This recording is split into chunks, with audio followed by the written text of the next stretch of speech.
Can you turn it down a little bit? Just a tad. Not a lot. Oh, oh. Hey, what's going on, world? It's me again, Ethan Smith, aka Mr. Ping, Ethan Smith, Sarge. We gonna go with Big Sarge, whatever. Got my man over here, Wolf, Shooter.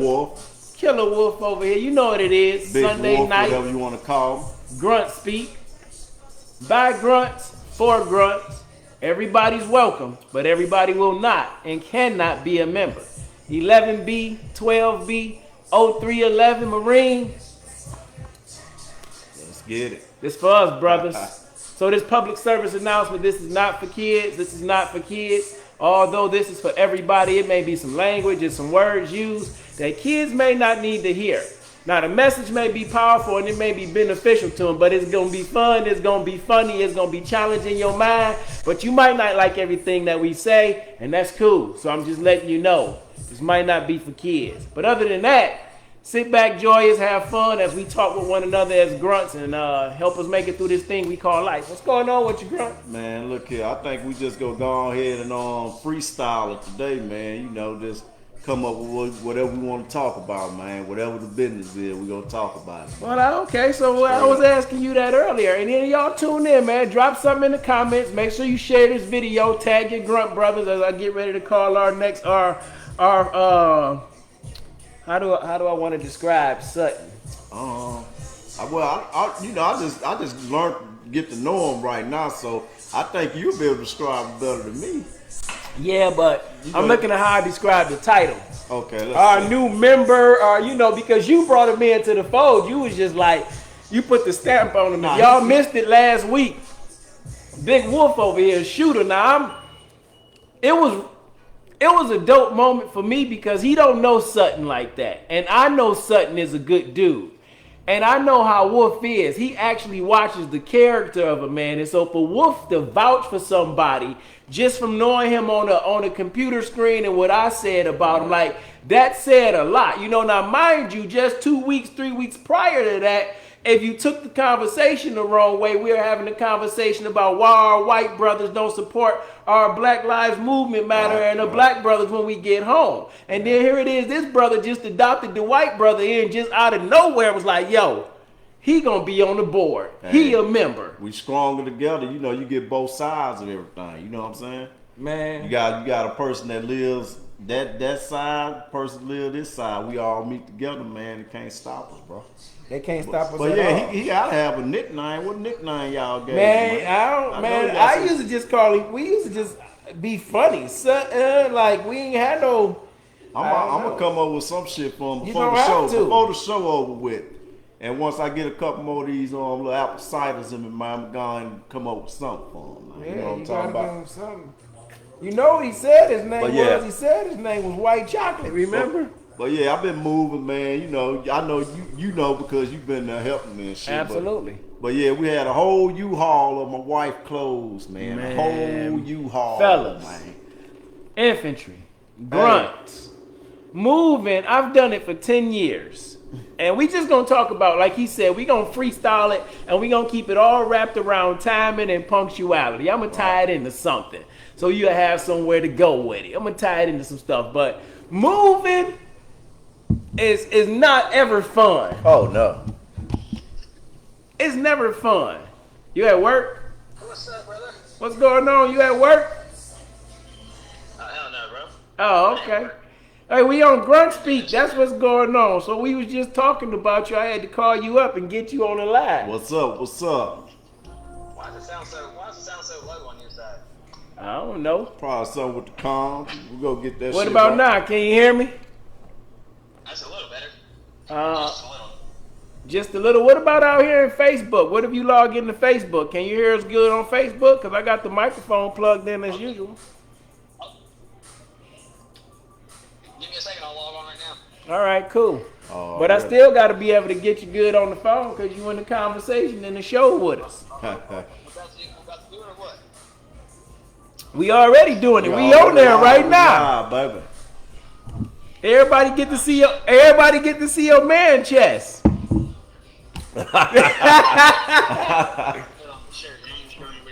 shit. No, I don't got you on camera, brother. I'm the only person that could see you right now. My new porch.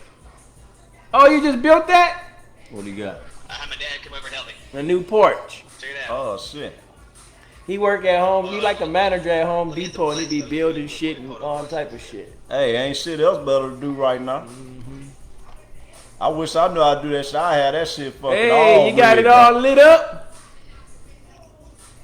Yeah, not only that, but look, hey, I'm ready for football season, bro. Oh, Hey, he's ready. that's what's up. About to be killing it, bro. Yeah, you all set. Man, I think they gonna postpone. You know the 12 Steelers. by 24 foot. Hey, Steelers and Dallas got canceled. I think they about to cancel that shit, man. What's that? Pittsburgh and Dallas game got canceled. What's going on out there, Grunts? Make sure y'all tag some Grunts, share this video. We about to get Sutton up on the screen. Get on up on that. As Wolf is on the mission, as we on this mission to figure out what Sutton's nickname gonna be, you know. I don't even know, and I use Mr. Peen, Sarge, but while we figure out Sutton's nickname, he introduced himself as White Chocolate like 2 weeks ago. But we ain't going with White Chocolate. We can't go White Chocolate. We can't do that. That's against the code. That's against the code, man. So we gonna give Sutton a chance to get together before we expose him and put him on the camera. I don't need his wife to come beating me. I'm about to throw on, I'm throwing a shirt and I'll hit you up on that on the Facebook thing, bro. Okay, cool. Yep.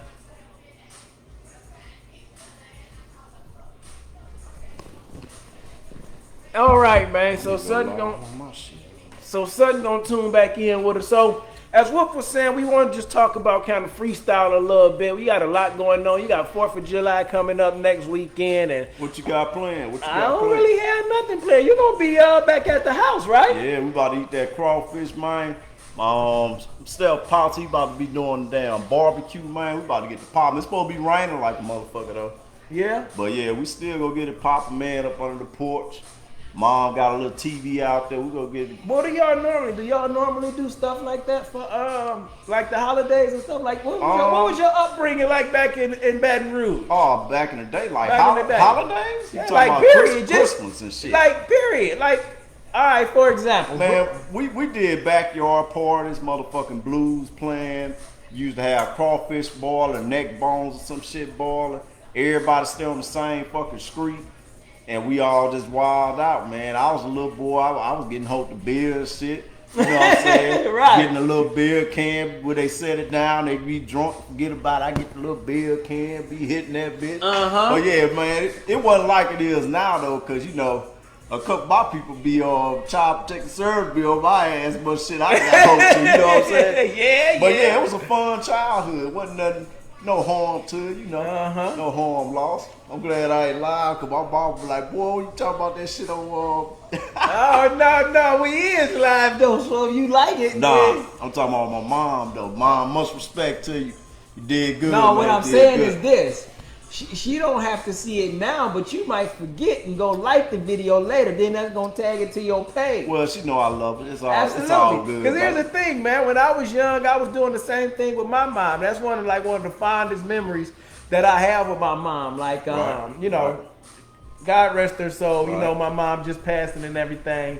And I didn't grow up with my mother. You know Yeah. what I'm saying? I didn't grow up with my mother, so I was different with women. I ain't had no trust for them, no love for them, no none of that. Because I See, ain't grow up with my mom. You different from me because I grew up around nothing but women. On my dad's side is nothing but boys. My Yeah. mom's side is most of the women, but I'm mostly with the women. Uh-huh. So, you know, it was all the protective shit. You know how them ladies be with the only boy, protection and all that shit. My grandma, she'll bust a motherfucker head to the white meat. You know what I'm saying? But yeah, I ain't gonna lie, bro. It was a how can I put it? We wasn't rich or nothing like that, but it was a good childhood. They made shit work Uh-huh. out of what the fuck we had. You know what I'm saying? And it was a real good childhood. Okay, when I look Sutton. back on it. Sunset hit him up. Yeah, it's the same thing. You know, you learn that a lot when you being in an infantry platoon and things like that, and guys, all colors, races, ethnicities, all, you know, one race, human race, whatever, but from all different walks of life. You come to realize that we all had some type of weird, challenging childhood. You know what I'm saying? Or what you might have thought was good could have been jacked up for somebody else. Right. You know what I'm saying? Yeah. So for me, coming up, not growing up with my mother, my sisters was like my protection or whatever. But my sister, my older sister had kids young. You know what I'm saying? Yeah. Like I'm talking, you know, 15, 16. You know what I'm saying? So I had people, my older cousins, nobody like really finished school and stuff like that. And we didn't do a lot of family functions together. We stayed close, but we didn't do a lot of family functions like barbecues and all that type of shit. Like we spent the night at cousin's house, but it wasn't just like always on no positive, upbeat stuff. So it's for me, I became more of a recluse. Like I was more like closed in internally, but I was always out on the go extrovertly. I never sat still long enough. You know what I'm saying? Right. But I ain't tell nobody nothing about me, really. I was just out having a good time and not having taken the time to sit still and deal with the BS that was really going on. Man, my people used to throw them on card suppers. Yeah. The fried chicken going, blues going. You might see a fight or two. Man, my brother though, as we got older, from the childhood when I became a teenager, my brother created that lane and became that space for our family because he was a chef. He's a chef. Right. And he created that space to where if it was a holiday, he was barbecuing. If it was an event, somebody passed, it was an anniversary, he was cooking. Like, if it was just, he felt like, fuck it, it's a good day, he got up, called everybody up, come through. And it was the same thing, you know. It was fighting, it was drinking, it was cussing, it was family. But we was all together, though. We was all together, though. We worked that shit out on weekends, on the Sunday dinners, man. We ain't had no Sunday dinners, bro. Every weekend, basically my mom's husband, not my dad, but my mom's you know, next husband, whatever you want to call him, step pops, whatever. Your stepfather. Yeah, basically, man, every time, bro, he was boiling, motherfucking barbecuing, doing a fish fry or something, man. He had that bitch popping. It's different about what? What he say? He said you can always see who was raised different by what MRE they would eat. I'm chilling, Mac. Well, hey, what they say about that chilling Mac, man? That chilling Mac, bro. I don't know why y'all keep writing them MREs. I'm gonna have to get one. I got told you, man. Hey, Doc. Remind me, I got 2 cases at the house I can see if a chili Mac is in there. If you got a chilling Mac, I'm eating that bitch right on the Grunt Speak, man. We could drive to my house right now, record it, and go to my garage on Grunt Speak and see if I got a chili Mac. And we get that bitch right on we can live, go right now. Man, we on right. I know we'll go from there to here. Next week we gonna get a chili Mac. That's gonna be it. The chili you gotta Mac. remind me the chili Mac. Everybody bring your MREs to the table, Sutton, man. can you hear us, brother? Huh? I hear you faintly too. I don't know what's going on with it. Hey, where your phone? Oh, you playing music on your phone. We can't call them on there. Man, I know. We ain't got a comms guy yet. You got a grunt guy over here acting as the comms guy, acting as the CLS guy. He even got the camera rotation problem. Huh? Yeah, how you know it ain't right? Why you gotta blame the black guy? Huh? I said, man, Black Lives Matter right now, man. Now see, that's racism and everything else. We about to come to your house and protest this shit, man. No, I'm just messing with you, man. Don't kill us, America. Look, you can tell who was fed what and infantry and who was babied in life or whatever else, like what was given to them. You know, me, I would accept anything. Don't get me wrong. Chili Mac was my favorite, but you know what? When it came down to it, if I had to eat, then I'd give a shit what the fuck it was. Yeah, I hear you, man. No, hook me up, man. Hook me up. Yeah, man. So today, Sutton Wolf said we just talking about life, man, and letting the conversation flow where it go. And you know me, I like to keep it in some type of structure a little bit. So I want to talk a little bit about the importance of using our time wisely. And then really we just talking about upbringings. You know what I'm saying? The same thing we used to do sitting in the woods in platoons, getting to learn each other and get grunts to speaking, so we can really, make this thing work out the way it needs to work out, Pretty good. Yeah. How's your day, Sutton? Well, hold up now.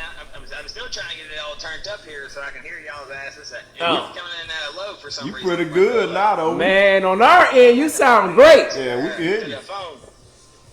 On our end, you sound great. You sound better than you've ever sounded. Yeah, I even muffle what you just now said, bro. Yeah. Let's get to all these clothes we put on this U-Haul, man. Man, let's go and get to it then. Sutton, go and keep on working what you work on there while Wolf tell us about all this time we spent loading a 10-foot U-Haul truck full of clothes. She in another room. She might come out and get on me, but I'm about to speak it. I don't care. This Grunt Speak, baby. Yeah, speak on it, Look Grunt. here, man. Because I ain't carry them clothes. Whole U-Haul. Then they be quick to say they ain't got nothing to wear, man. Nothing to wear now. Nothing at all. Hey, the problem was not with this move. It wasn't getting the big shit out. It's that nitpicking, that little shit. It's sort of like when you want to, all right, let me make it Grunt Speak. So we talking about the move in the furniture, right?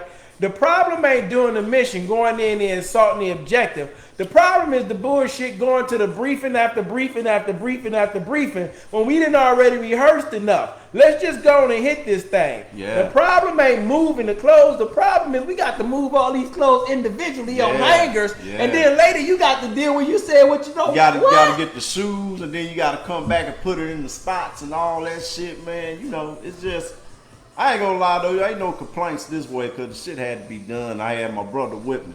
No, You can't, but you know what? You can't get too many people to help you move these days. That's real love right there, Here's man. the That's thing, real though, shit. bro, man, because I see we talked about something last week when I said about my 4 daughters, my 5 kids. You was like, dang, bro, I didn't know that. We getting to learn each other on this show too. Like, I felt when I told you I would be here to help you all the way through to the end, you wasn't attempting to abuse me or anything like that. You're like, nah, bro, you good. Yeah. I didn't take it as abuse. At the same time, I felt like, he probably don't think I'm a really, when I say I'm here, I got you, got you. Because I know what it's like to move. Yeah. I know you're a strong individual, you could do it, but don't nobody want to do that yet. Hey, when I'm going to Like, Atlanta, I got you. I'm going to Atlanta here in a few months. I ain't moving the motherfucking box. I ain't lifting the spoon around this motherfucker, man. So, okay, so we on the clothes, right? Get on them clothes. Man, look. I don't think she know how much shit she got, man. I think if you make them ladies download that shit they sell, they'll be getting rid of that shit, man. But they know they ain't gonna do it because Grunts, you gonna find a way to figure it out. What I kept saying is on the move. Hey, when you get to Atlanta, all you gonna do is be buying some more to replace it. Hey, my girl hit me like this. You kill a wolf, huh? You the man of the house, huh? That's what she'll hit me with. And then my little ego be like, right, let me get this shit on in this bitch, man. But yeah, Man, see, that's my lady don't hit me with those type of jabs, but my little ego probably would be the same way. But that's good because you need somebody, man. Like, you need that for me boost. as an infantry man, like infantry, I think the reason I like infantry so much because I always needed that challenge. Like going to Iraq, for me as a National Guard guy, I volunteered 3 times. Right. I needed that challenge to see if I could do it. It's always about the next challenge. So Right. I get what you said. Like, I don't want to move all these damn clothes, but when you push my button, I'm about to show you that these clothes ain't shit. Yellow Wolf about to, you know what I'm saying? Like I'm on that motherfucking 25 lays and motherfucking blaze, baby. Get that Son, shit you done. get all set up over there, sir? Hey man, I'm catching a little bit now. I done shoved some damn earphones in and see if I can pick up on you. Okay, You got any comments on that? No, Okay. you got any comments on yours? You ain't Man, I even need to live pull on your mine up. I've page been while you over playing there. the music. I'm gonna listen to music. Oh, you man. can still hear the music. Let me see something. I don't think we had no comments. We see like 13 people viewing. Hey man, share this video. All right, well let me get into something. So earlier today, we talking about time. I got up this morning, I said I was gonna ruck, right? And time is one of those things, man. It's like, to me, I believe it's so important. You know what I'm saying? Right. It's so important because if you don't take advantage of this time that we have, how do you expect to get anywhere? Right. Like we just let it go by like we got it forever. Yeah. Like we don't really like. I don't get it. We just let it go like we got it forever, not understanding the importance of our time. Like when people say, I didn't have enough time, I'm like, that's a damn lie. Yeah. You got the same amount of time I got. You just don't know how to manage it. I think I take my time serious, man. It's important. You can ask my girl, man. I'm real strict with the time. Already? Keeping the schedule popping, man. Man, listen to me. You gotta be on time, man. You gotta get that shit popping. If you don't have a schedule, if you don't have a plan, then you're not going anywhere. That was one of the biggest things we learned in the military was about timing. Everything was set to a time hack. That's how the system functions. Yeah. That's how the system functions. If you don't know how to get a small, if you want to do a simple thing as this, knowing what time you're gonna go to bed at night and what time you're gonna wake up in the morning, right. You can control that. Oh yeah, of course, man. If you can pin that down, then you can say, okay, out of 24 hours in a day, I'm gonna sleep 6 to 7 hours. Now I got this amount of time left to figure out what I want to do with it. A lot of people control their time, man. Everybody not do. to, man. You know what I'm saying? Yeah. But you know, same shit, different day, man. That's that civilian shit, man. Take charge of your fucking time, man. Man, listen to me. Maybe because we grunts and we understand the importance of that, but we got a lot of grunt brothers out there who forget how to manage their time. Man, shit, Right. when I write my notebook, I still write in military time sometimes. Oh, yeah. I keep on my dog tag sometimes, dog, just as a reminder to challenge myself. Yeah. It ain't about, it's like, it's two reasons why I keep on my dog tags. One is a reminder to always challenge myself, and two, dog, is when I'm out here walking at night, if something ever happened to me, nigga can still identify me. And now with this killing shit going on, just for real, so I can be identified. But although I'm out of the military is a part of me. I like that discipline, that challenge that the infantry put in me. Wow. Although scary at times, although difficult at times, like you persevere. Yeah. So those dog tags and those setting those schedules is a reminder, Jack. Goddamn right. You gotta be on time, man. What you got, son? Hey, Big Sarge. Hey, look. One of the biggest things also with time is prioritizing what is most important, though, too. Hell yeah. What is more important to you, right? And what's going to take that most time, and what are you going to do to better yourself? So if you prioritize the most important pieces to you, then all the other things will fall into place. It'll be less time because if you take out the biggest goal of whatever you're working on, you'll definitely be able to pick up and go from there. I mean, it's easy. I mean, life in general, if you tackle the biggest obstacle in your life first, then all the other things will fall into place. But it goes on with the prioritization. Absolutely. It's like the infantry guys. Here we go. I jacked this up before. I have my numbers mixed up, but I'm going to talk FM 7-8. And I'm not a technical manual guy, so I'm going to butcher this like I butcher armies. I'm like I butcher Bible scriptures. But you know what I'm talking about. If you don't know, go look it up for yourself. But FM 7-8, we talking about priorities of work. You know what I'm saying? Right. It's simple priorities of work. When you get into setting up a patrol base, you're not, even though you're tired because you've been up for 13 to 14 hours, you're not going to sit down and eat in that damn chili mac. You're going to go clean. You're going to bust down that weapon, that 25. I hated that shit. Know what I'm saying? Like, I hate the chili mac. I don't give a shit what time it is. I started in between, man. but here's the thing. When you knew when it was really time to get down, when Big Sarge had to get on you, or Sergeant Duplo or Sergeant Seafood had to get on us, when it wasn't time to eat.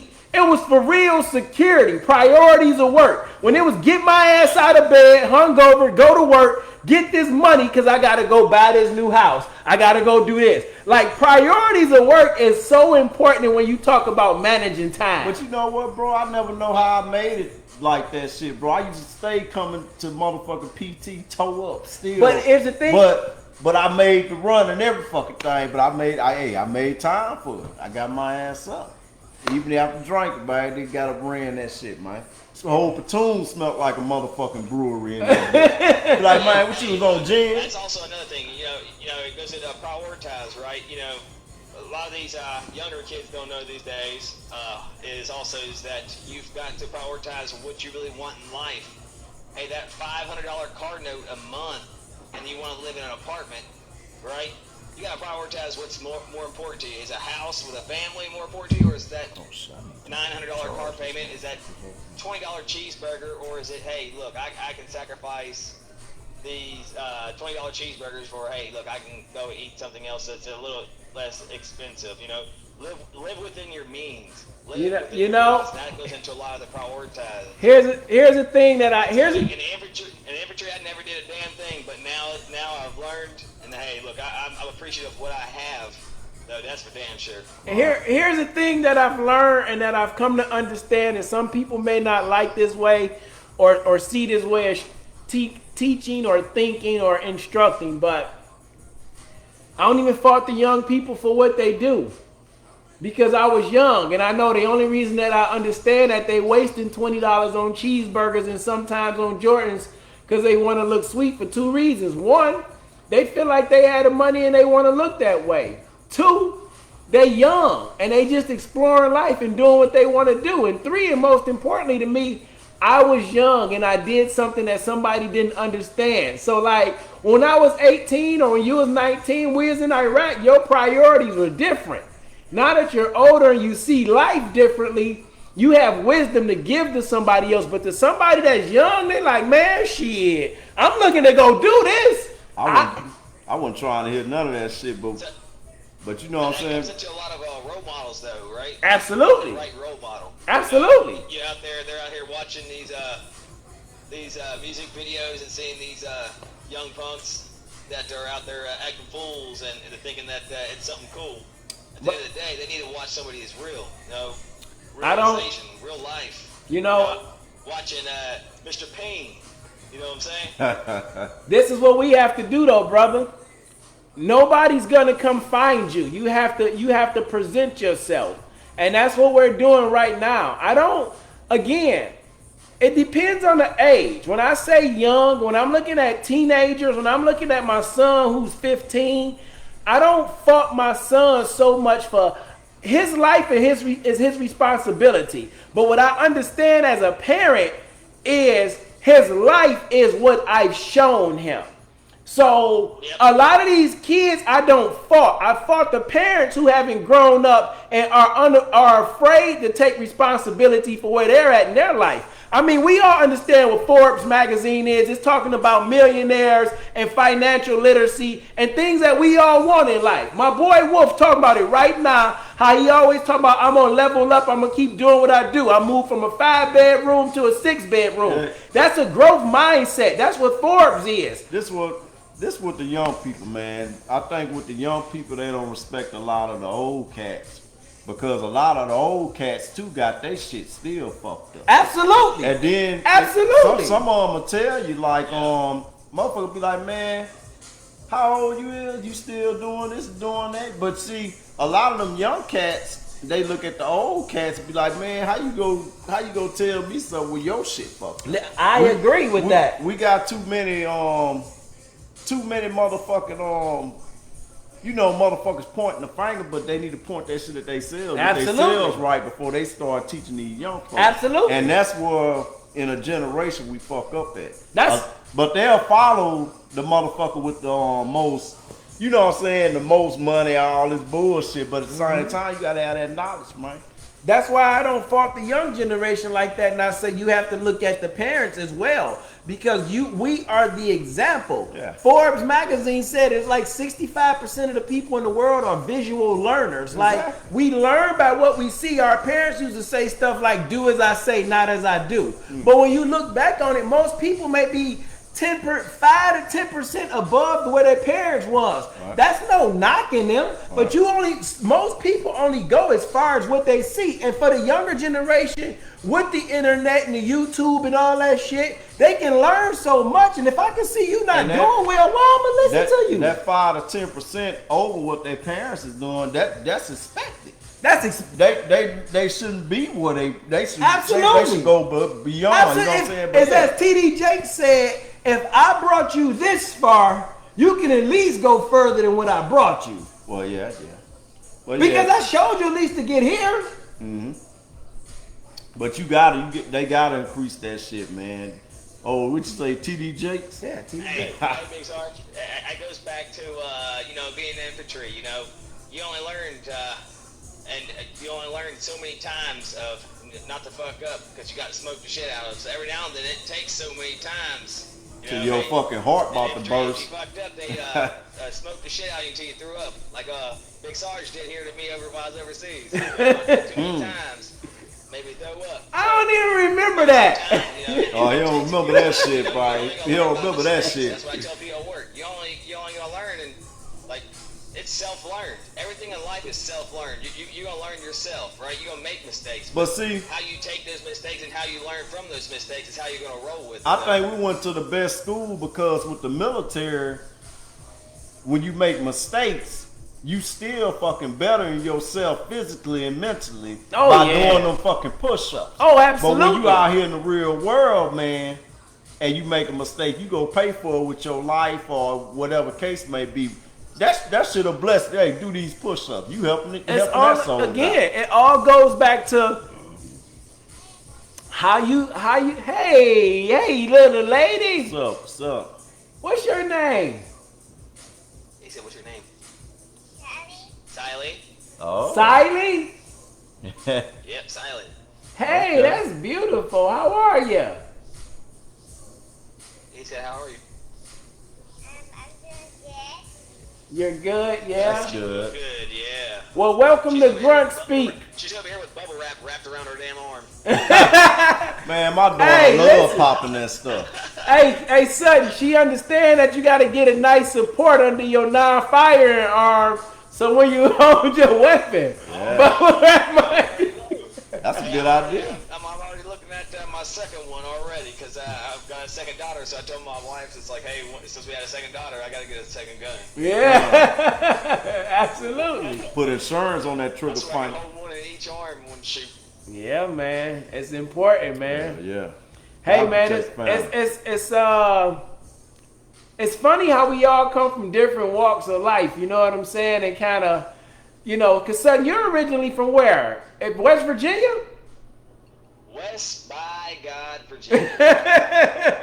I heard they got some good moonshine in that bitch. Hey, but I don't claim anything but Texas right now, baby, because Texas is the greatest country in the world. Oh, see, now I don't rock with that type of shit. Like, no. Succeed and become our own country. No, they cannot succeed and become their own country, son. I took Texas government.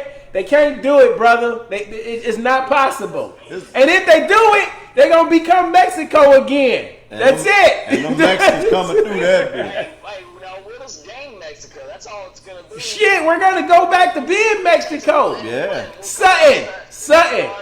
Let me ask you a question, Sutton. Let me ask you a question. I always wanted to know this. How come in the 141 we said remember the Alamo when we lost that battle? Yeah, that's a good question. I've always wondered the same. I'm just saying. That's cool. Yeah. Why do we want so? Because if you fuck up, that's what's gonna happen. Listen to me. Texas. I don't like to use the word love because that means a lot to me. I really like Texas, admire Texas. Like, I am grateful for coming to Texas, what I learned. I met friends, family. I grew as a man in Texas. I never understood that concept. Texas was a state that showed me really state pride. Like in Michigan, you got Detroit pride. You got 7 Mile pride. Like, but state pride, Texas is totally different. It's irritating sometimes. But then you understand it because the people are really family. Texas cool, and I ain't gonna lie. Oh, you go ahead, bro. What state does everybody ask you where you from, right? It is Texas, because you know why? Because it's the biggest thing. Everything's bigger in Texas. That's why, man. Every place you go. I ain't gonna lie. Hey, you from Texas? I ain't gonna lie. Texas took care of me, man. Texas pretty cool place, but it's time for me to roll. Yeah. It's time for me to roll, man. I need some big trees, all that good stuff, man. They cutting too much shit down around here, man. I gotta get to Georgia, man. Definitely the city parts, but out here where I'm at, in a little lonely country, bro, Hey. Yeah, he out there in the country, so he good. I don't got nothing in and around me, bro. No, I like It's me. I don't have anything against Texas, but I'm like the type of person I am. I don't want to stay in one place for too long.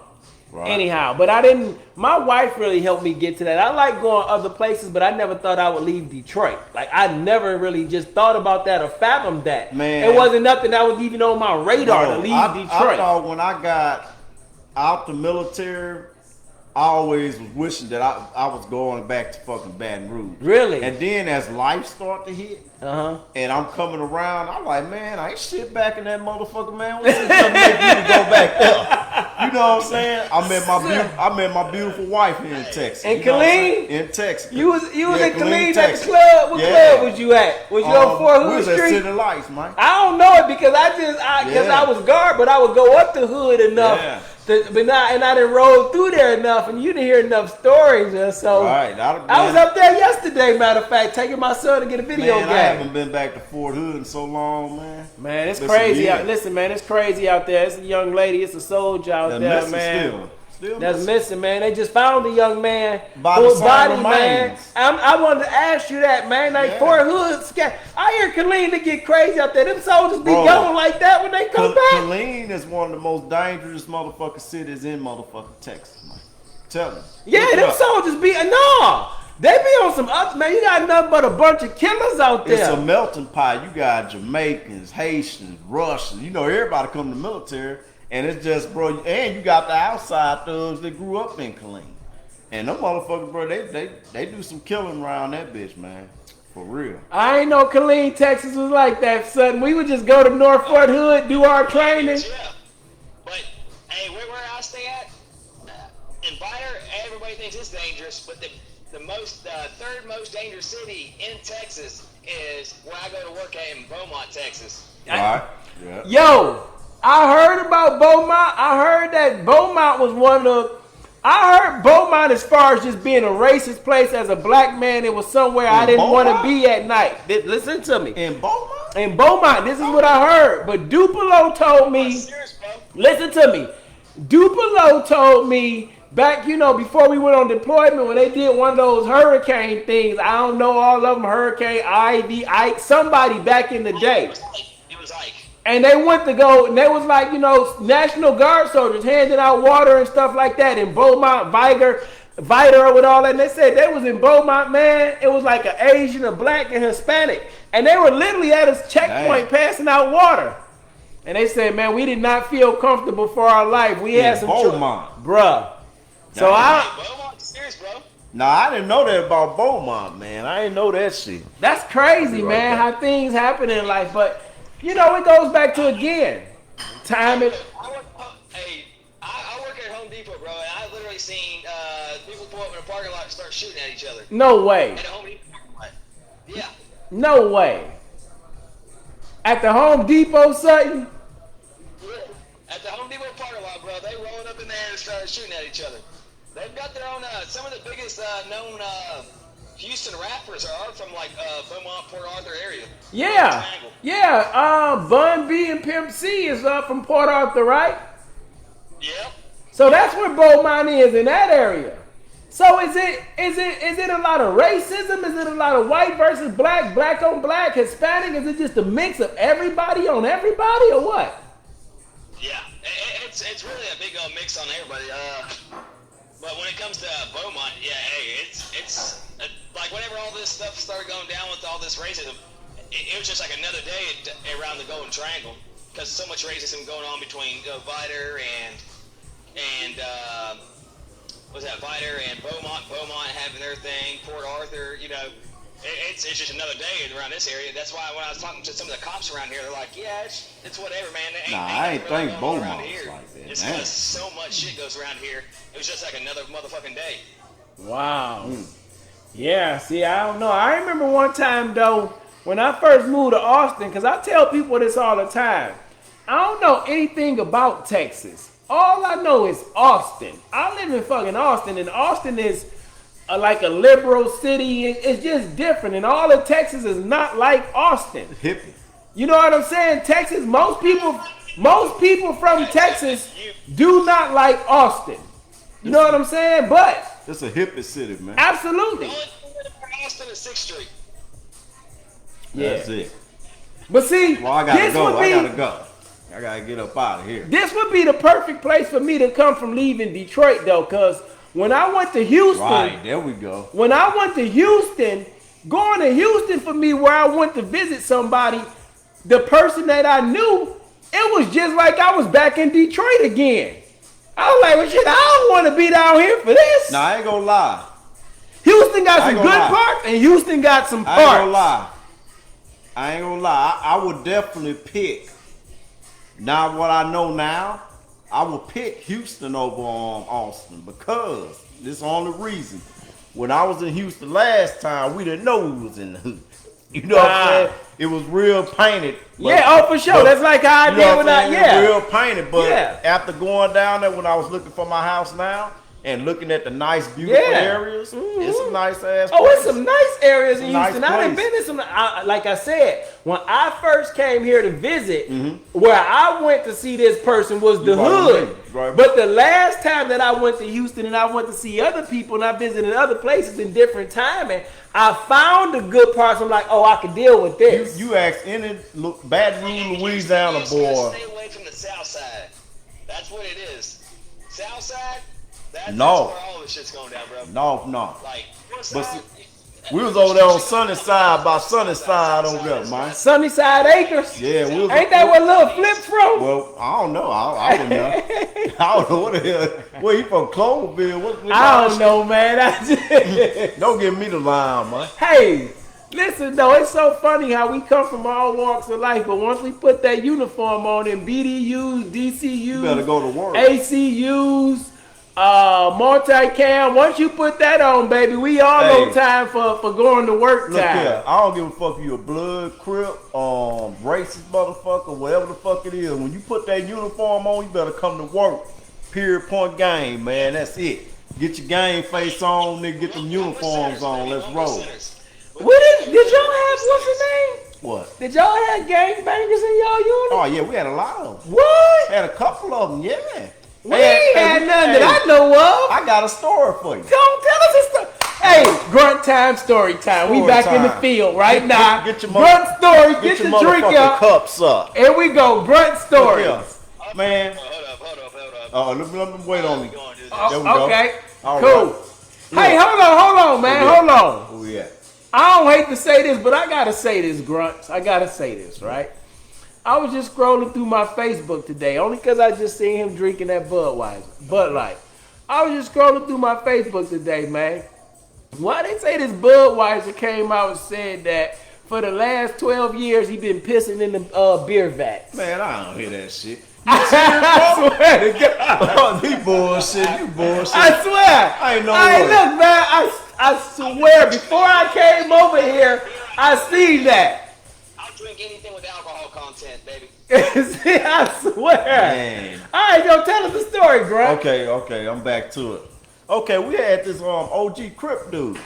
He used to actually have his fucking blue flag in his motherfucking his vest and shit. He'd keep it right there. He'd be bullshit with hard shit, throwing up the flag and shit.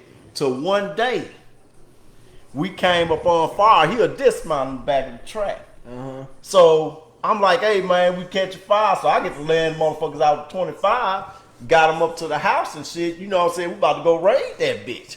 So I told my driver, hey, run through the fucking door. So my driver Drive through the house door, He right? ran through the front door. Grunt Speak. Y'all hear the type of life we had to live Had for your freedom? Hey. Go ahead. My motherfucking driver ran through the front door, knocked that bitch down. I even let a couple more AT through that bitch. Dum. Like knocked out, motherfucker. Right? Man, this was in 04. Okay, yeah. go ahead. So got that bitch knocking. You know what I'm saying? So most part the bitch cleared after that 25 go through that bitch. Yeah, I hope so. We had the homie back there. You know when that ramp come down, it's time Nah, I for don't action. know. But I can understand because I ain't never Exactly. been on the track. So when that when the track drop, motherfucker- they come out like. When the ramp drop, it's time to get out that bitch and go clear that bitch. Do So your it's thing. kind of like when we pretty much doing CQB when we hit the So, door. look here. gotcha. So basically, I let the ramp back up because we didn't pay attention. Most of the time, you know, the dismounts, they out.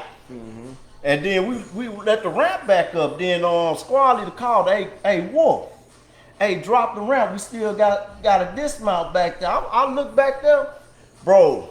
The motherfucker had took his vest off, had his rag up under his ass, but sitting on his motherfucking vest, man. Like I ain't going no motherfucking way. I ain't getting out this motherfucking track, bro. And I swear we put that motherfucker on some bullshit duty for some months before they sent him back. And he said he was done.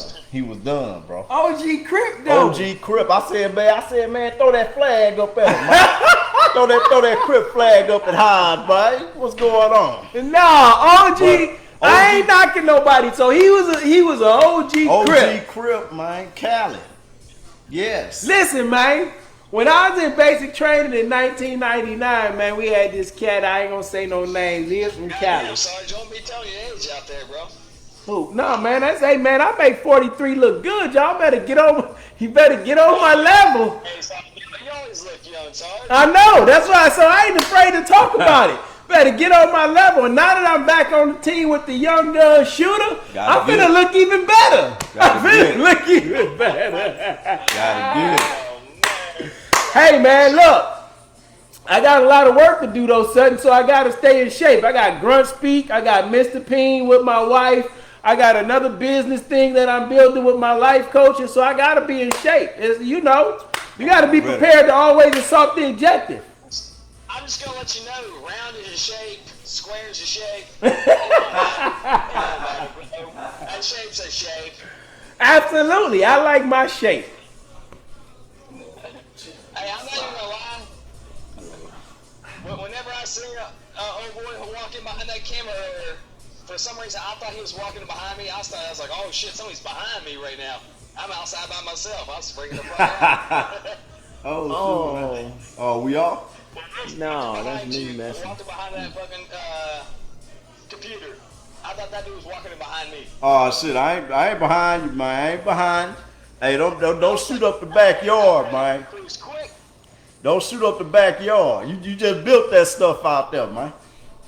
Hey, look, y'all more welcome to come down over here, man. I just got a whole lot of stuff built. Man, that shit look.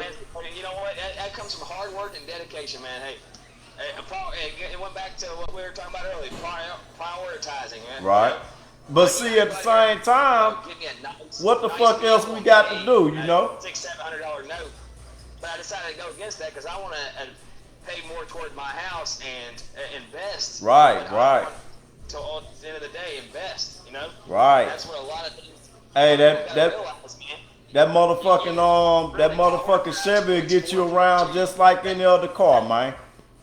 You know what I'm saying? People. That $20 cheeseburger, is that really that all important to you? Mm-hmm. Or can you just sacrifice it for that? Hey, that $1 cheeseburger at McDonald's. Right.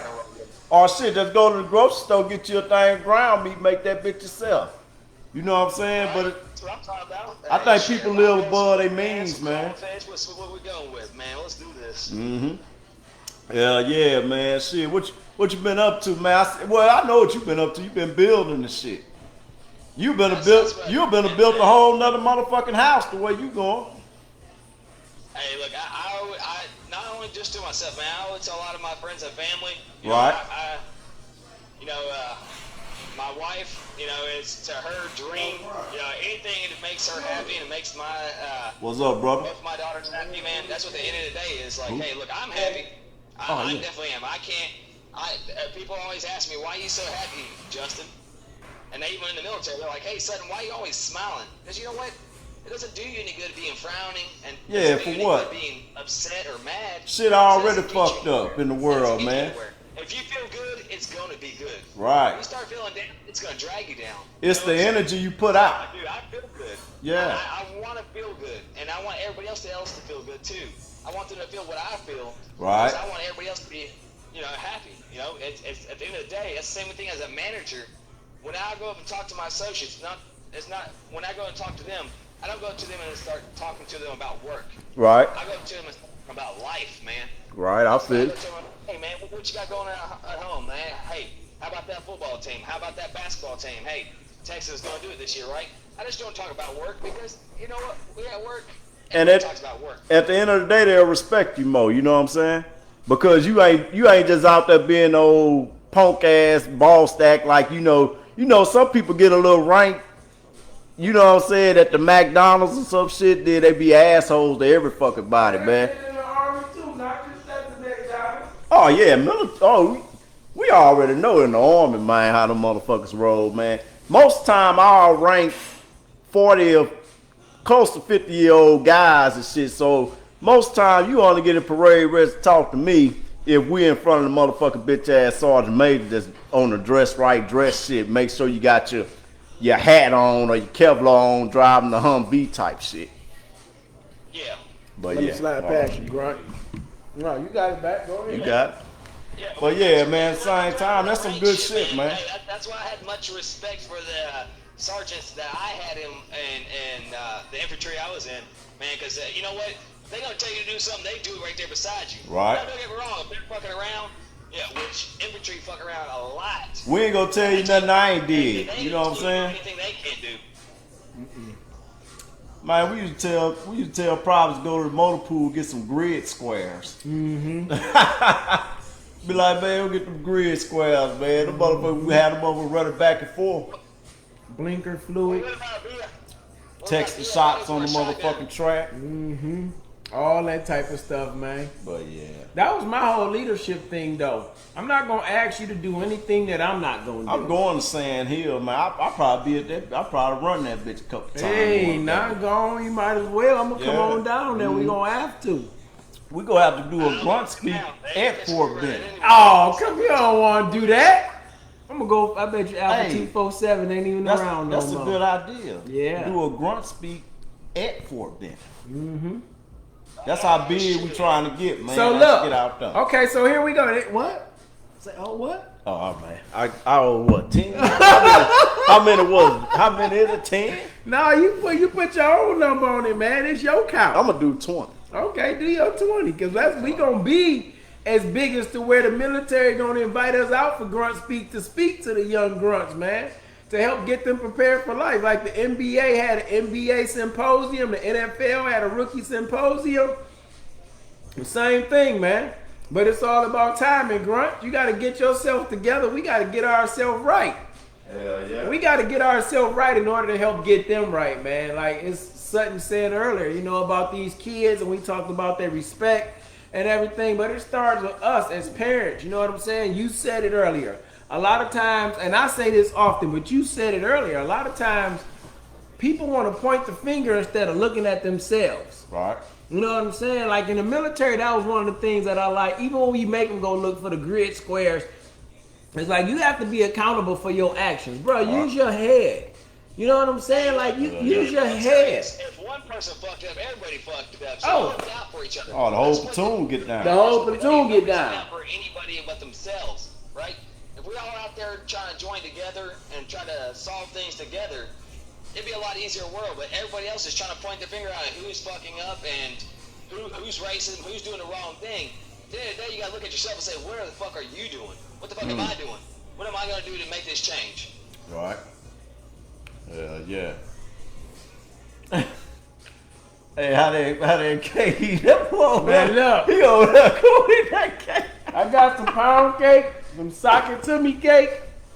Oh shit, look, look, all I'm doing is drinking beer and fucking with this pickle salt, bro. Pickle salt. Man, my wife be on that pickle sauce. I've had that stuff, before man. when I used to drink beer. Oh, you just Hit it. you just gonna pour it down your throat, huh? Hit it. But y'all know what? Seriously though, 16 ounces, bro. These ain't the small boys. 16 ounces. Already on number 5. Already. Yeah, you at the house though, you ain't got shit to worry about. Drink your shit, go pass out. That comes with responsibility and prioritizing. Prioritize what the fuck is important to you. Right. Responsibility. I gotta be here for my family, so Right. I'm staying the fuck home. Hey, we probably go talk some shit to the wife before we go to bed, but hey, at least we at home. Hey. my wife said all the time. That's all I do is talk She's junk. my wife. No, that ain't happening. She lying my ass out out like a first sergeant. Oh. No. I'll stay right here and talk shit while she's in there sleeping. Go in there and wake up like a big dog, man. Yeah, whole happy wife, happy life, you know. I feel. I'm just talking shit. Oh man, life is great, man. You just gotta appreciate what you have. You know, I think a lot of people are just unappreciative of what they have. Look, I can't say I used to say that I was raised poor or whatever else, but I tell you what, my mom that raised 5 kids at once. I tell you what, she whooped ass. I am more appreciative now, of course, like Ethan was saying earlier. I would have never thought before that she was doing the best she could. I tell you what, now raising 5 kids on a single household like support, right? Deal, and then working 3 jobs, dude. My mom's amazing. She was fucking strong. I don't see how she did it. Yeah, 5 salute kids. to her. 5 kids, and a year after each other. Me and my brothers and sisters are 1 year apart. Damn. Yeah. 1 year apart, bro. Like, I tell you what, that woman right there is every day. I just appreciate more and more of what she did. Like, don't get me wrong. Like my dad, you know, between my mom and my dad, they didn't work out at the end of the day. But you know what? I can't blame either one of them. You know, they were young at the time when they split up. Yeah. I can't blame either one of them. It's all about them appreciate both of kids, them. man. My dad's the hardest working motherfucker I know out there in the world. But I tell you what, my mom, she didn't care. She got her grind on. She didn't give a fuck what it took. She took care of all of us. Right. Don't care what. Hey, we may have shared packs of ramen at times, stayed in a trailer, stayed in a camper, whatever else. But guess what? We had what we wanted, and we were happy kids. Hey, we went out swimming in a fucking creek, swimming in a pool that was fucking forest green, bro. Forest green.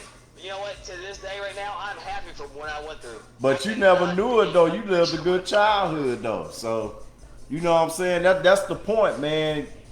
Long as you put in effort to raise these kids, you ain't gotta be the richest motherfucker. You just gotta do your job as a motherfucking parent and put some effort into the shit. These kids don't know no better. They going on what the fuck you teach them. You know what I'm saying?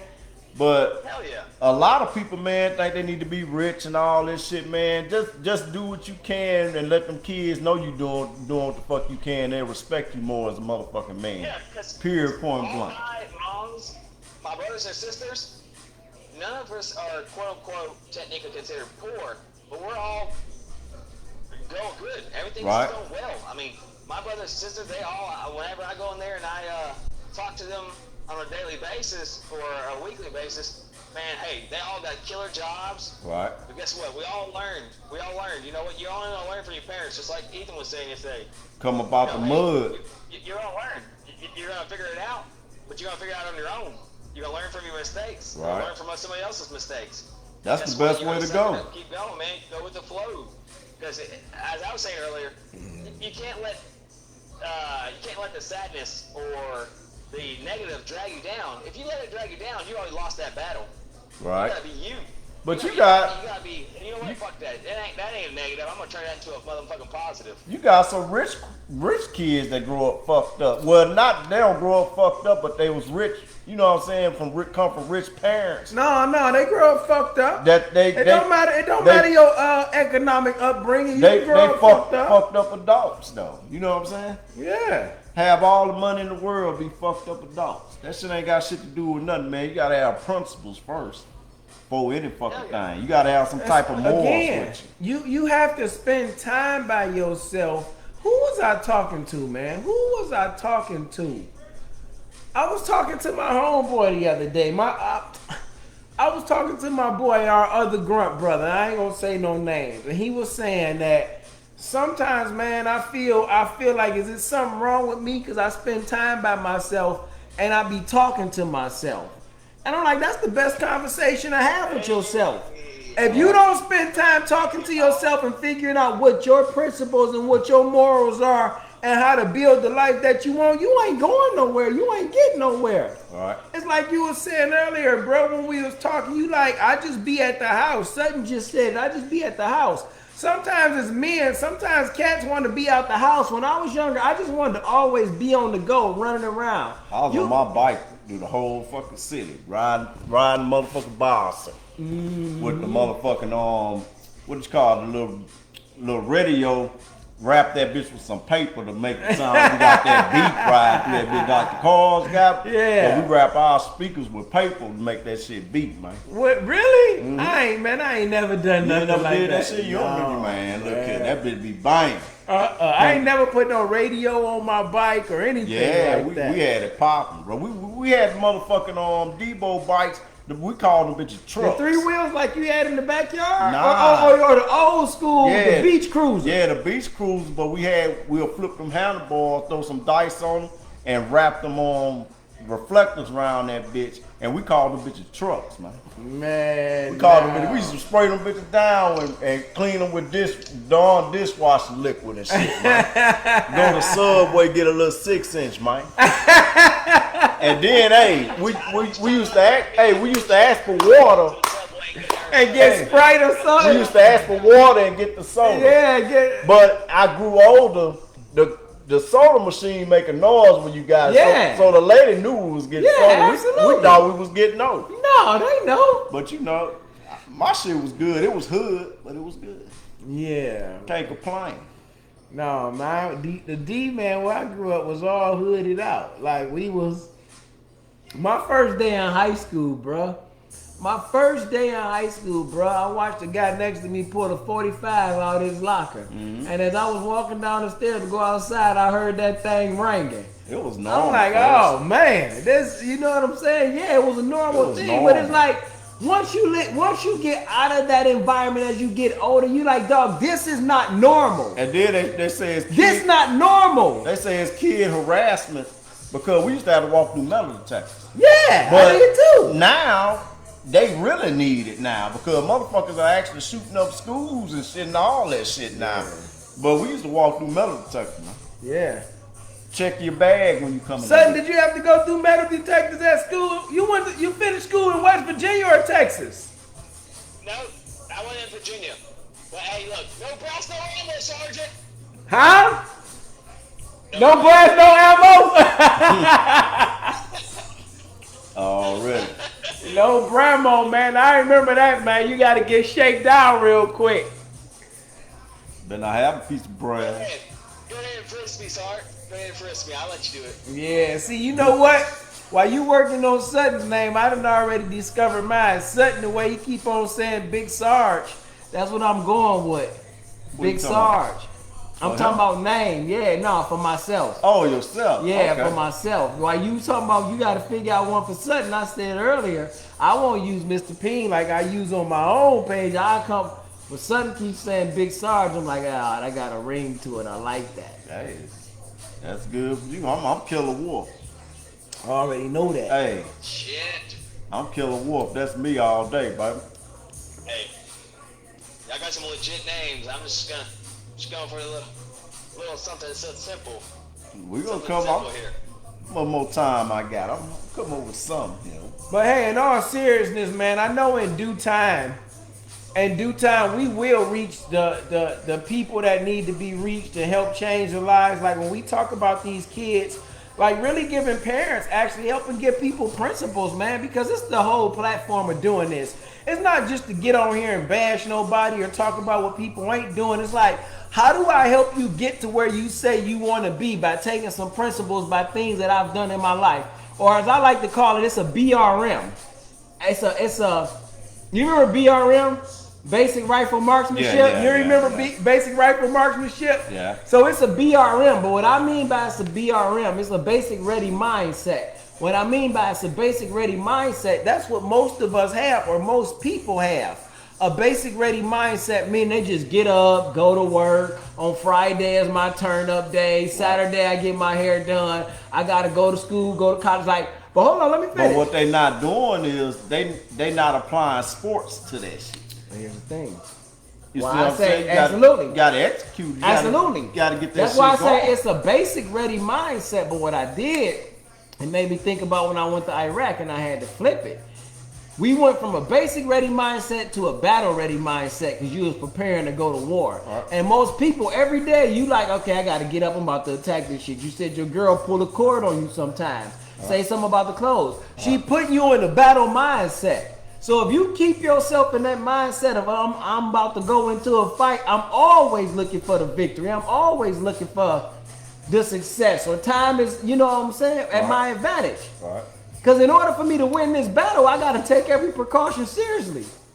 Right, but see, we have to have a platform where people's not fucking scared to come on here and admit they have their problems, whatever. Oh, it's a slow process. Because we're actually, you know what I'm saying, all bullshit aside, I actually take time out and go off my experience to help a motherfucker if I need to. You know. That's why so my whole thing is that. But that's what my thing is. In order for us to help anybody else, the reason why I love working with you two and our other brother that's not on here yet is because y'all are all individuals who've helped yourself. Right. And you know what it's like to go through something and be willing to help somebody else. It's not just about us getting on here talking shit. Right. Just because we didn't fought in some wars and we infantry and we got the name. It's about we've been through some things in our army life, in our personal life, from childhood to teenage to adulthood, and we've overcame some things in our life. And I know it's a lot of grunt brothers in there that still kind of stuck in areas that we've overcome. And that's really what it's about, helping them, helping those families of people who got grunt brothers who don't know how to deal. Like, that's what it's about. It ain't all just about talking shit and drinking beer, because that's what it wasn't always about that in the field.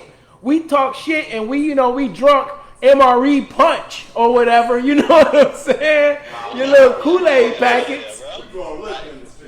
We ain't drink liquor when we was in the States in the field in the guard. They realize we're all same. Yeah. No matter what situation. Everybody has their own unique way of life and situation that they're going through, right? Absolutely. But it's all how you take it, man. You just got to keep your head up and keep driving. Keep on keeping on, as Joe Dirte would say. Joe Dirte. Keep on, man. Keep it slide. You know what I'm saying? Yeah, look, you can't let anything get you down. You know, you got to keep your head up, keep driving, man. Because you know what? Again, I've said it before, and I keep saying it, man. If you let it drive you down, you're gonna stay down. But you gotta keep your head up. You keep driving, man. There ain't nothing can bring you down. Here's my question to y'all. And the cold part. Here's my question to y'all though. We keep mentioning about you gotta keep your head up and you gotta be strong and you gotta make it through. But what about for those people who don't know how to do that? How would you recommend for them to do that? Like, what are some examples or some practices that you may have had to put in your life and place for your own life on those days when you didn't want to keep your head up? Maybe you didn't want to keep your head up because you had memories of the shit that you seen or done in Iraq. Maybe you didn't want to keep your head up because of some shit that happened in your childhood. What steps did you take? Because that's what you have to really give people. People need steps to figure out. Like the Army gave us steps to execute a mission. What are some things that you did that somebody else could possibly use to get, you know what I'm saying, to lift themselves up? Does that make sense? I understand what you're saying. With me, basically, I found something I like to do. I like to lift weights and shit. Mm-hmm. Get some shit off my chest. Yeah, you know what I'm saying? Or take a fucking ride. Go take a fucking ride, breeze your mind, man. Come back with it. Look at some old fucking army picture. Remind yourself who the fuck you is. You know what I'm saying? Where the fuck you came from. Yeah. With me, I had a supportive wife too. You know what I'm saying? And then when I got back, I had my daughter. So you know what I'm saying? Basically, family shit. I got something to live for, man. I got something to strive and be better for. I got something. You know, these ladies depend on me, my daughter and my wife. So that's my drive. That's my power. Without them, I'm nothing. You know what I'm saying? Now, without them, it's a different story. Yeah. You know, so without them, you something, but you choose to be. And I haven't been there, and I don't want to be there. Right. So I had to face it if it did come to that, but But you're not But going that's to what allow gets it me to come through. to that because it's Exactly. not what you want. So Yeah. you do everything in your power and your time and to make sure Right. it don't. Right. But some people not willing to do that, or it's not even that they're not willing to. They are willing to, but they don't know how. Maybe because of their upbringing, or maybe because it was something they taught. Because it comes a defining moment in all our lives, where just like you said, at 17, 18, or it was a point in time where you wanted to go back to Baton Rouge. Like, just send me back. But you was like, you know what? Fighting, you was like, no. I think with the military too, for us, when a lot of these guys get out, some of them guys need to be in those squads, them firing teams. Absolutely. Some of them guys need that structure. Some of them Absolutely. guys need to be told, hey, and get it's your just shit like together. in basic training, you guys. Hey, life come in phases, right? When you're in basic training, we went through phases, man. Yeah. Red phase, blue phase, all those phases, right? Life come in phases. All you got to do is make it through that phase, and then to the next it comes to a greater. As days gone by, when you're in those phases, it got easier, but also you understood more, right? So life is a phase, right? You get through that physical phase, and then the next thing you know, it's gonna pop out more of a positive. Whether What? you believe in God or not, I one of the things I've read before and I believe in is, you know, you're like a bow, right? You're an arrow, and God has you as God has a bow. You know, He's gonna pull you back. And when everything is winded up back, He's gonna let you go. And once you go, you're gonna keep going, man. You just gotta keep the head up, man. You know? It's like you said earlier. You're gonna go through these phases. You're gonna go through phases, no matter. It could be a day a phase. It could be months a phase, where you're going through some shit, but you gotta just keep going, man. It's no reason to let down, because that phase is gonna be over, and you're gonna overcome that obstacle, no matter what. I think if you simply, I think one thing to keep you going and to keep you upbeat, and like you are 100% right, because we all go through phases. I definitely go through my phases where, as much as I love being around people, sometimes I don't want to get on social media. As much as I enjoy looking well, sometimes I don't want to do a push-up or workout or ruck. Sometimes I just don't want to do that. You know what I'm saying? Big Sarge, you always look well to me, Sarge. Well, it's all, like you said, it's all phases, but you get up and you do it anyhow. Right. Like you said earlier, you and Killer Wolf said earlier, you have to be grateful anyhow. Like, I wake up some days like, yo, I could just take myself to the bathroom. Somebody that could do that last night can't do that today. Right. You know what I'm saying? And you're right. You got to take life in phases. You got to take it one step at a time. It's like, I remember when we did our FTX in basic training. Oh, and they talked about you doing a 25 miler in like a day or whatever. And if you fall out of this 25 miler, you don't graduate basic.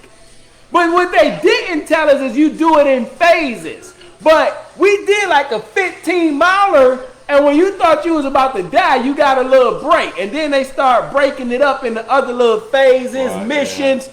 But the missions was hard to where, you know, rescue the down helicopter pilot, carry all this crap back. I would have rather just walk. But in certain phases, you got stronger and better. Motherfucker has had to do that shit. We go overseas, rescue the helicopter pilots and shit. Yeah. Say that again, son. Everybody's mission was to be successful. If you want to be successful, you can make anybody else just as successful as you are, right? Yeah. You gotta support each other, but at the same time, if your goal is to be successful, be successful. Don't let anybody else drag you down, because guess what? Then at the end of the mission, whether Big Sarge made it, we've made it, if y'all didn't make it, I'm gonna make it. You just gotta keep your head up and keep going. Right, got to. That's it. Gotta have that push, man. Gotta have that push. That's the mission, man, to get all our grunt brothers to get to being successful again. For whatever success looks like for them and for their family. And if you're a grunt brother out there, man, and you know that you haven't accomplished the mission that you need to accomplish in your life, not comparing yourself to Big Sarge, not comparing yourself to Killer Wolf, not comparing yourself to Whiskey Charlie. Whiskey Charlie. Whiskey Charlie. No, I'm sorry. Yeah, Whiskey Charlie. That's what it is. Whiskey Charlie. Not comparing yourself to Whiskey Charlie. I don't, y'all know what it mean, right? Already. Okay then. So not comparing yourself to Whiskey Charlie Grunts. You got to go out there, man, and you got to get back in this battle, man. You got to get your mind ready to go after that and get what you want. You heard this brother say it. When I came home, man, I had my lady, then I had my daughter. It set me in a different position in life, a new mission. And a lot of anger management. Man, we got to talk about that because I was going to ask that question before we got the time and we said whatever because that's what I want to help us with. Right. When did you realize, and we're going to say this for next week, when did you realize that you had anger management issues that you had to deal with? Because I ain't know right away. I was in denial. I wasn't really in denial. I was in denial. Because it was a different phase in Iraq because you could actually just take him, go outside the wire and get it off. So I already knew I was kind of fucked off before I got back. Well, I knew I was jacked up when I got back, but not right away. Yeah, I knew almost right away. What about you, son? Did you feel any difference from like when you came Second home? tour. When you came home from Iraq, did you feel like you had a lot that you had to deal with, anger management issues? And if so, when did you realize that, you know what I'm saying, you had a problem and you had to attack it? I tell you what, initially, I think it was, for me, I didn't feel it till a lot later. The reason because of that is that I didn't realize that I had anger issues until I was around my family, really. My family was like, hey, man, you're really starting to act strange. Like, when I was with my platoon, my squad, like, I was just acting normal. Yeah. But when I got back home to my family and my friends, they're like, dude, you're acting strange, man. It's like, you all right? Because I guess I wasn't the happy-go-cheery person. I mean, don't get me wrong. In the military, they noticed me as a happy, cheery person. But I guess it was a different type of happy, cheery person because the moods I felt as and how I felt about other people. Yeah. Because before I went in, I was more of before I went into the military or before I went overseas, I guess I had more trust in people. But then when I got back from overseas, the trust grew less and less. Right. But at the same time, I guess that also made me stronger because of the fact that you gotta stand on your own too. Everyone. Right? Yeah. You really gotta look at yourself and say, okay, hey, is this person really being real? And the military trained us to say, hey, look, it don't matter if it's kid, woman, wife, grandma, grandpa, you gotta watch out for everyone. You gotta be aware of your surroundings. No matter what the situation was, you didn't give a shit. Hey, you drop it at a dime, that kid was walking up to you, you told them to halt, and they didn't halt. Hey, I remember my older brother served also. My older brother and my younger brother both served. All three of us served. And my older brother was telling me about a situation where a young individual overseas was walking up on him with a Coke can in his hand, and he said, hey man, the sergeant that he was with is like, hey dude, step back, don't come any closer. And the kid kept on walking up, and they finally decided to go ahead and shoot, and shot the kid. Well, when they shot the kid, a grenade rolled out of the can of the Coke. It's a rough situation when you finally gotta make that decision whether to put yourself in that life-ending situation or put somebody else in this situation, right? Because they were in a Humvee when they finally shot the guy, little kid.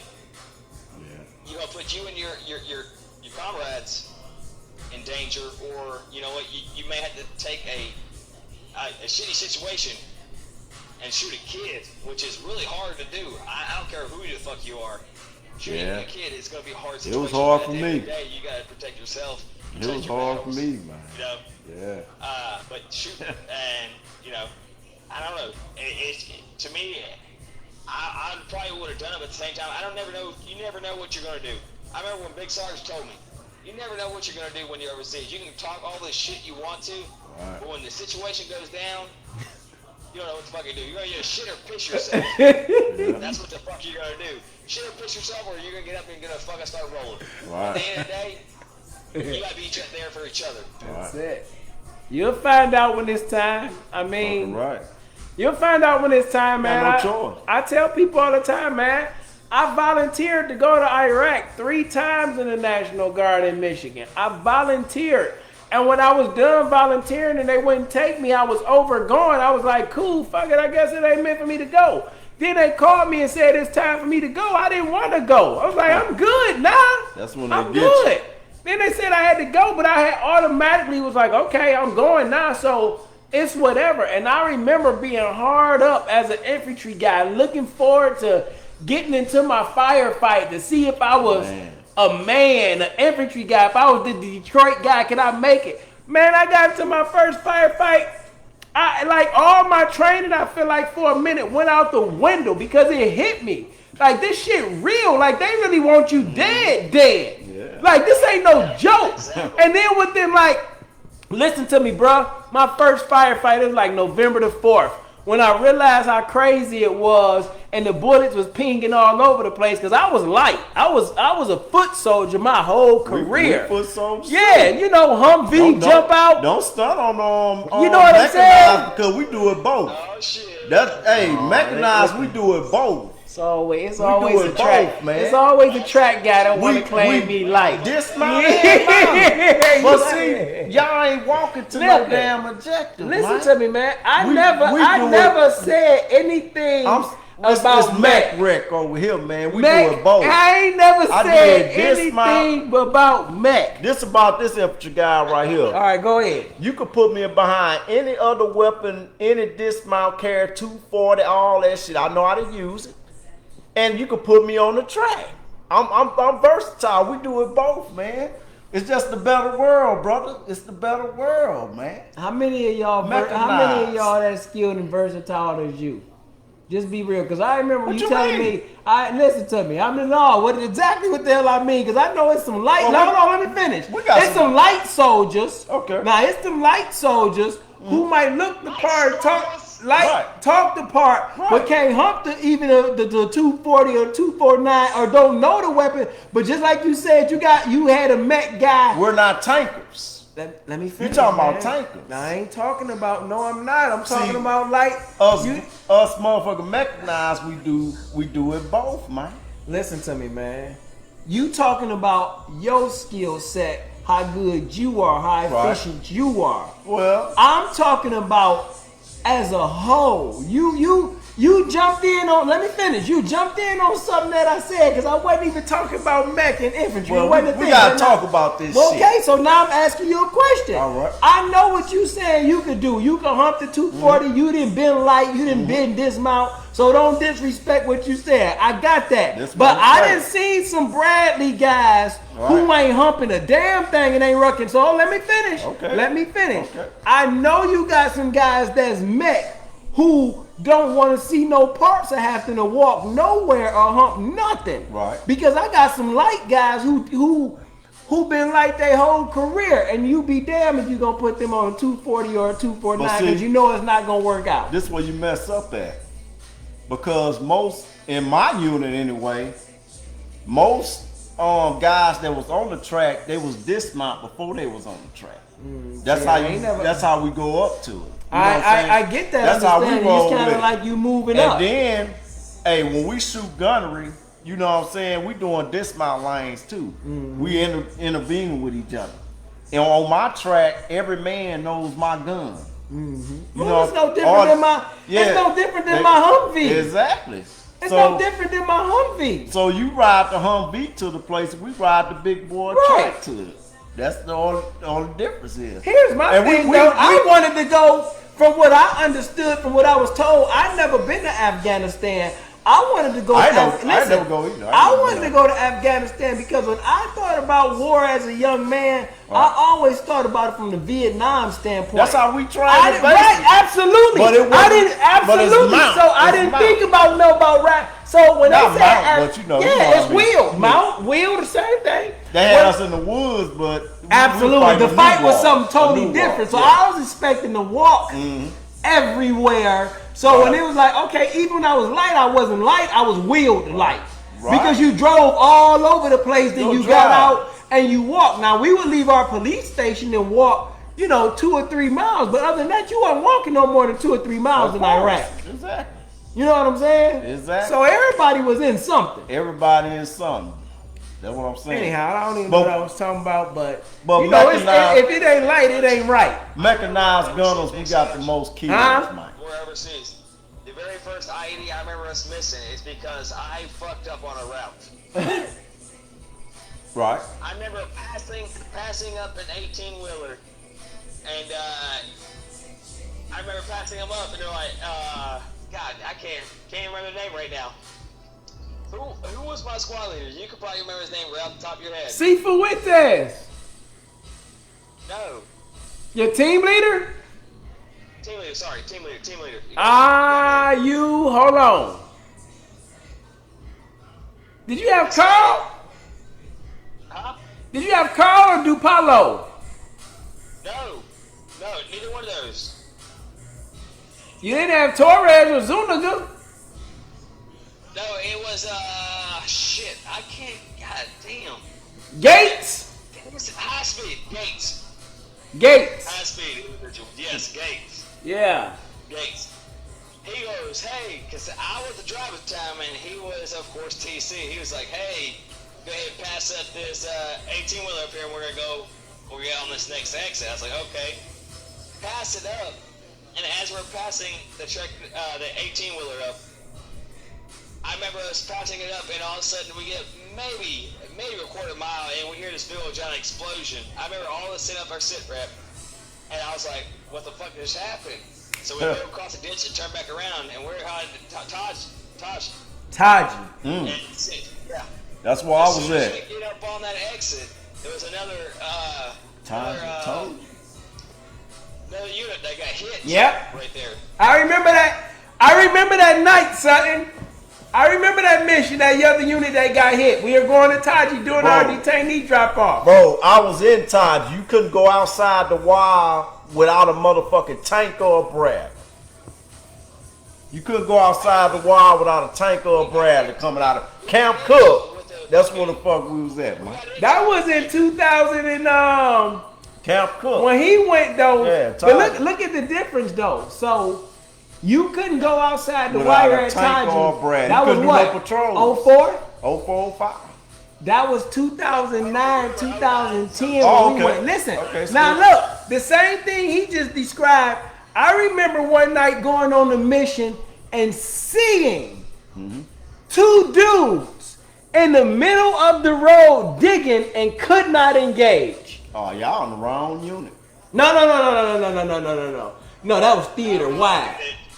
Man. That was theater wide in 2009, 2010. And y'all couldn't engage. He's just digging. Yeah. If you ain't identified nothing, 04, 06, So, different If though. anything, y'all was on route senators. Cause we used to Yeah. take them Bradleys and we'll run back and forth, but just like this. Them Bradleys come across like Yeah. that. Anybody we seen on that bitch digging and doing some bullshit, we'll kill them. Yep. Period. Totally different, man. Yeah. Totally different. Them In mother- 06, 07, you couldn't. Them Cars motherfuckers- knew not bro. to drive with you. They knew to stop or you would shoot. We And had- 09, 10. We had fucking Navy SEALs in the back of my Bradley telling me like, man, what the fuck you got on them Bradleys? Leave us some of them motherfuckers. Bro, look here, them motherfuckers call us massacres. Yeah. Time them telling Them you. Bradley guns got some bodies, man. Them Bradley guns, that number go up when we're in the building, bro. And then it was And just. that goes what's playing in reality today is, time whenever he Raw had Summers. served and the time that I served, and the time, of course, what you served between both times, and experiencing the difference of, whatever obstacles happen. Yeah. People got to realize that it's going to change. Life is going to change, no matter what this situation is. Right now, I do believe there still is racism in life, right? And that's ignorance, because I experienced it, not myself, but I heard it myself. But I can't see, but I believe that my friends and some of my family see it. That I don't want to believe. That's what it is. Truthfully, at the end of the day, I don't want to believe that. Hey, bro, America, America Americans, people that is scared of that this. I have grown up and raised and around, believe in that shit. America's scared of this, man. Just They're scared of us coming together, man. That's it. We run this shit, bro. All this other shit that's going on, we run this shit. If us as people come together, black, white, Mexican, whoever, all this bullshit about, you know, they gotta do what the fuck we say. If everybody stayed at home, bro, they gonna be ready for us to come back out that bitch. You know what I'm saying? But they scared of us doing this, coming together. Yeah, to me, it's just like, hey, it's, and the biggest part there too is and it's coming into, don't get me wrong, social media helps, but it also hinders us as people realizing what's actually going on and what we actually believe in. Right. They want to show us what we need to believe in, but truthfully, you got to go out there and see reality in your own self and life itself, right? Yeah. But again, it took me listening to some pieces of shit on an Xbox to realize that there is racism out there. Oh yeah, it's out there. I knew it was out there, but you hear these individuals, Yeah. not individuals, I don't even consider them human, right? Right. They're completely out of this fucking world, and to sit here and talk stupid shit to some other people that was online because of their race or their color. Yeah. It's like, it's stupid to me. It's like, how the fuck do you see anybody any different?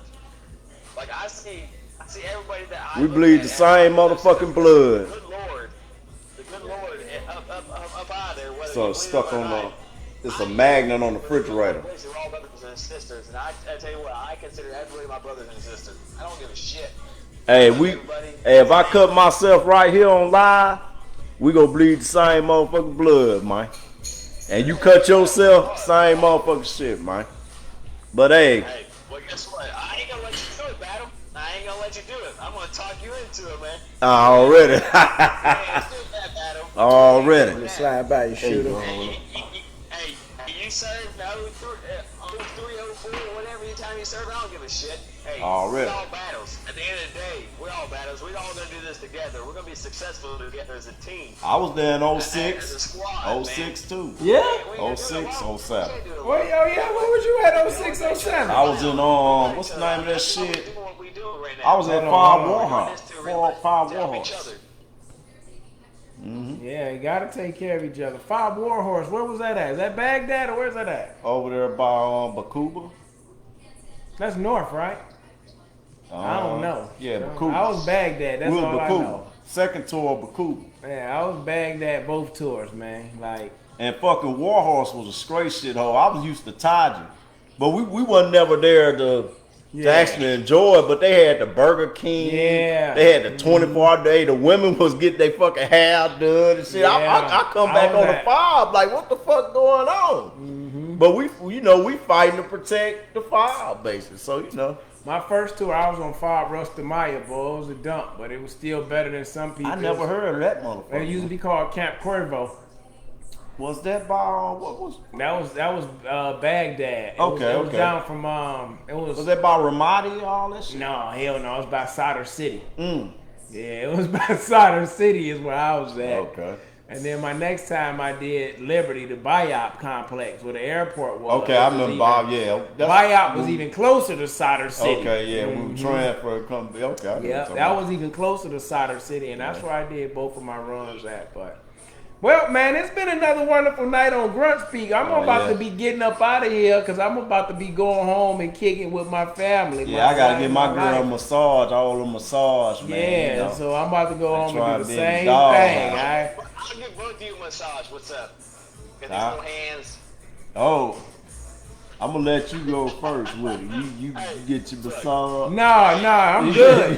Get your massage. I'm good, man. I'm gonna let you roll. You adopted him in, so he want to give you what he owe you. But you knew him first. Nah, So he you already. gotta go He first. want to give you what he owe you, man, for bringing him in the family. I'm gonna let you roll with it, brother. Let you roll with it. Hey, look, Grunts, man, I thank y'all for tuning in on this wonderful Sunday session of Grunt Speak.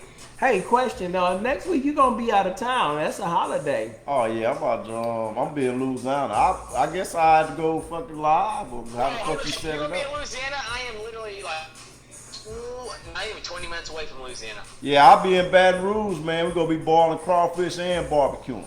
Hey, bro. Hey. Let's get down, son. You all Hey. ready? We gonna be in Baton Rouge boiling crawfish. Huh? We gonna be. I'm gonna drive down there. We gonna be in Baton Rouge. Nah. I'll probably give him a daiquiri if he do come. Hey, I give him a daiquiri. He don't eat crawfish. That is, Timmy. I do eat them. I just don't like peeling them and looking at them. But I have eaten them. I'll give you a daiquiri, man. Give you a daiquiri. So I guess next week we'll get together and decide what we You gonna do, figure out how what we we gonna gonna do. Work for what you want, man. You gotta work for what you want. You can't Already. just give up it just because it looks nasty. You gotta work for Hey, what man. you want, man. Big Sarge is real particular all about his about the food. I cook. don't be tripping on It's it. all about the cook. All you gotta do is purge them, hit them with the salt, spray them down, purge them again with the salt, spray them down. I didn't seen them cook them before. And I'm they just were not fresh. They into was it like good. that. Yeah, my wife eats them and I go and kiss her right in her mouth afterwards. So it ain't like I'm scared of His them. wife took a big bag home with her. Yeah.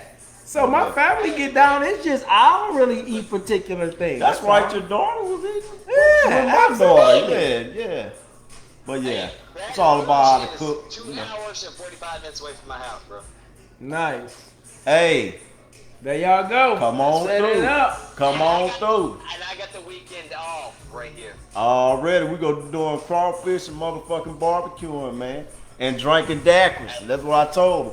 Hey, Louisiana got the best daiquiris, man. All you need is 1 cup, about that big. That bitch come that big in styrofoam. That's all you need. The fish bowl. 1 cup. Nice. But yeah, we about to get it. All right, Grunt, but we gonna let y'all go, man, and we'll chop it up and get with y'all next week Already. or the week after next. We'll let y'all know. I'll put it on the page. We gonna have to get together, Sutton. We'll talk to y'all later. Y'all have a great day. Sutton, hold on 1 second. All right, peace. We got something for him, Wolf? Nah, I'm good, man. You right, did let me them shut up. it down for Holler at y'all, buddy. Ah.